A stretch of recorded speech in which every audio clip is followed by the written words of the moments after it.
Narrated Jabir bin Abdullah al-Ansari while talking about the period of pause in Revelation reporting the speech of the Prophet while I was walking, all of a sudden I heard a voice from the sky. I looked up and saw the same angel who had visited me at the cave of Hira sitting on a chair between the sky and the earth. I got afraid of him and came back home and said, "Wrap me in blankets." And then Allah revealed the following holy verses of Quran, O you, i.e. Muhammad, wrapped up in garments.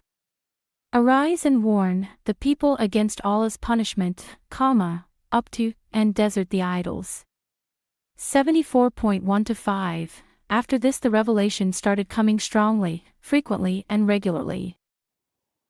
قال ابن شهاب: وأخبرني أبو سلمة بن عبد الرحمن أن جابر بن عبد الله الأنصاري قال وهو يحدث عن فترة الوحي، فقال في حديثه: بين أنا أمشي إذ سمعت صوتا من السماء فرفعت بصري، فإذا الملك الذي جاءني بحراء جالس على كرسي بين السماء والأرض، فرعبت منه فرجعت، فقلت: زملوني، فأنزل الله تعالى: يا أيها المدثر.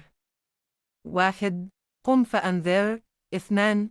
سورة المدثر آية من 1-2. فحمي الوحي وتتابع، تابعه عبد الله بن يوسف وأبو صالح، وتابعه هلال بن رداد عن الزهري، وقال يونس ومعمر بوادره.